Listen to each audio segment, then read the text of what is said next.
Okay, I want to talk about a close that is becoming a little bit harder to get past, especially with the industry becoming so competitive. When you really look at how many automotive manufacturers there are out there and how everybody's trying to build a vehicle that sets that new standard, consumers today really do have a lot more options. So when they tell you, yes, I would still like to shop around and look at other vehicles, you're my first spot, it's becoming a little more understandable. But don't be naive enough to think that they haven't done a lot of their shopping online already, and that maybe you really aren't the first store that they stopped into. It just is it's an easy way for them to tell you that they still want to weigh out other options. And when you look at an automotive industry and you really think about those fears and those stereotypes and those perceptions that a customer has before they walk in those store, it is completely understandable that they might want to try and see what else is out there because they don't want to commit to a bad decision. Let's face it. Cars cost money. They don't exactly gain in value. Every time you make a payment, every month you drive it, every day you drive it, it depreciates more in value. And they also want to make sure they're getting the best decision out there. And with as many options there are for consumers to really think about, it does make sense for them to at least want to know that at the end of the day, they made the right decision. Does not change the fact that if a customer leaves, and you haven't done everything you can to provide them with as much information and much security that you're the right person to do business with, your job is going to be that much harder. Because if they do leave, the likelihood of them coming back is slim to none, unless you've done everything that you can. So I want to try and present an idea, okay, that might help you get past their need to look around, but at the same time, if they still leave, you've provided them with enough information that when you call them the next day, they're probably going to answer your phone call. If you resort to going to an aggressive close and you don't get it, chances are you hurt your opportunity to try and call them again tomorrow and get them to pay attention to you. So empathy. Always show empathy and understand the reason why they might want to shop around. Remember, every customer makes a decision based on emotional buying motives. And every customer's emotional buying motive is driven by certain virtues that automotive vehicle is designed around. Safety, fuel, performance, comfort, quality, convenience, warranty, price. Everybody has a different definition of what those features mean to them. The idea is to draw out those features, and hopefully you've done that with your introduction. You're identifying, create a need, problem, or desire. You're presenting the solution, your overall presentation of the product, and now you've got a challenge against the close. So ask them, Mr. Customer, I completely understand you wanted to shop around. With as many competitive vehicles that are out there in the industry, I would want to make sure I knew all my options as well. If you don't mind me asking, what other type of vehicles are you hoping to compare, we'll call ours the Sonata, against? And in most cases, they may not have an answer ready for you, okay? And if they do, then they're going to tell you. If they don't, suggest some. Well, are you going to hopefully compare the Sonata to the Camry? What about the Accord? What about the Chevy Malibu? Throw a few options out there and ask them to answer them for you. And then write them across the top. And then here's the deal. Don't have this sheet ready for you. Be able to pull this out in a notebook, because if you have a sheet ready for you, it looks like a scripted way to close things. Just have a notepad and whip the notepad out. Write all these down. Write this down. Kind of draw lines across, okay? And then ask the customer. So here's what I would like you to pay attention to. When you shop these other vehicles, you're obviously going to hopefully find something different that you like more on these cars that you didn't find on the Sonata, right?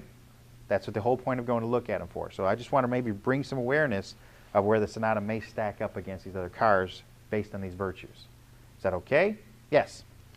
On a scale of 1 to 10, knowing eye safety is important to you, knowing that you've got to occasionally pick up your kids from school, you do some commuting around, yeah, this might not be the everyday car for the family, but even though we looked at all the safety features, that will still protect you from any accident that could happen, and you and your family as well, right? On a scale of 1 to 10, how do you feel the Sonata ranked as far as safety goes? Now remember, it did receive top honors from the National Highway Traffic Safety Association. So would you say 10 is fair? Yes. They may agree with you. Now, I can tell you that the Camry, the Accord, the Malibu all have a lot of the same similar safety features and have all been recognized from different critics for having top safety honors. So they're probably equal across the board when it comes to safety. I don't know that you're going to find many significant different safety features on there, but the Sonata was recognized by the National Highway Traffic Safety Association. Fuel efficiency. I can confidently tell you that after doing all of my research, we looked at the 4-cylinder, right? We looked at the one that's getting on the high side of 35 miles per gallon, that there are no other cars out there that compete against it. It did receive highest in class. Your opinion, on a scale of 1 to 10, how do you feel the Sonata ranked in fuel efficiency, and how do you feel is it going to benefit your lifestyle? Is it good enough, or could it be better? It's good enough, so probably give it a 10, right? Performance. You drove it. That 198 horsepower, is that good enough for you? Because none of these other cars can come close to that kind of performance. But is that good enough for you? All right, so we're going to get a 10. Now remember, they didn't get that. Comfort. You drove it, not me. Was it comfortable?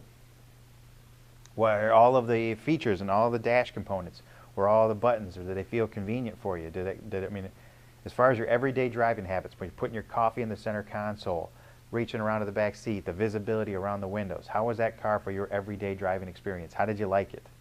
Scale of 1 to 10. Give me a number. 8? Okay. Can't really speak on these because that's going to be up to you. Quality. Well, I could tell you that there is absolutely no denying the Camry and the Accord. All right, they're tried and true.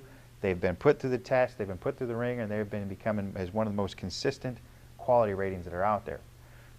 Obviously, Toyota's had a bit of a history, but right now the Sonata has been recognized significantly by Consumer Reports and Consumer Reviews. So why don't we give both of those companies a 10? Does that sound fair?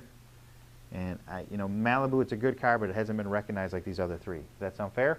Absolutely. Convenience. You drove it. I looked at the trunk. I can tell you the trunk opening is bigger than all three of these. The backseat passengers, I mean, you tell me, you drove it. How was it for you? Looking at all the stuff that we do, can you see the convenience features and how they may value your lifestyle? Yes? On a scale of 1 to 10, what do you say? Maybe an 8? Warranty.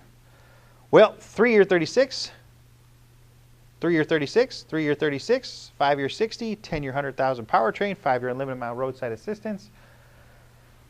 Which one has a better warranty? 10. Do these cars even come close? Now, price point. I think if you look at it, you'll kind of see that you've created a tremendous amount of value. So when you drive these other vehicles, is comfort and convenience, knowing that you ranked these two cars as well as you did, really going to be a factor when you go to look at the other cars? Because we looked at the other features and they're not showing any difference. So as comfort and convenience, is it something that's really going to be a different feature for? I mean, I'm sorry, is that going to be a deciding factor for you? Are you really hoping that they're going to be that much more comfortable to compromise this, this, this, and this? You tell me. Chances are they're going to say, well, no. So we come down to price. Are you hoping to find them significantly less in price? Is that what you're hoping to find? They may probably tell you yes. Well, let me ask you a question. Recognizing everything that you stated about the Sonata, knowing that it's International Car of the Year, it's got top safety honors, there is no other car that's going to save you as much money in gas as this will. There's no other car that's going to duplicate the performance, no other car that's going to protect you as long as it did. Could you sit there and say that spending an extra $1,000 on the Sonata to get all that, does that make sense? They may say no, but they may say, I still want to see a deal. It's okay, I'm just asking if you feel the value in there. What if the Sonata cost $500 less? What if the Sonata cost the same? Well, which would you choose then? If all cars were sitting right next to each other and they cost exactly the same, which car would you choose? They may say, well, I'd obviously take the Sonata. Well, what if I could show you that the Sonata is less expensive than the Camry, less expensive than the Accord, and less expensive than the Malibu, and still get you more? Would you still feel the need to look around? Well, we got them here. Why don't we move forward? Or at least you set the tone, and now they're going to pay attention to some things that they weren't paying attention to before. So that is a decent way to go after the I want to shop around for clothes. There's certainly other techniques. This is just a quick idea to get you down that you've got to break down the emotional buying motives. Don't just let them leave, because they might not come back because you haven't done anything to earn them. If they say something along the lines of, I just want to shop around, you have got to show empathy that that may be a legitimate reason, but it also may just be a stall because they don't want to commit to anything today. Because flat out, you have not earned their commitment. In order to get them to say yes, you have got to earn it. Okay? If you have any questions, comments, other scenarios, other ideas that you may have, please leave comments below. I'd appreciate it. Thank you.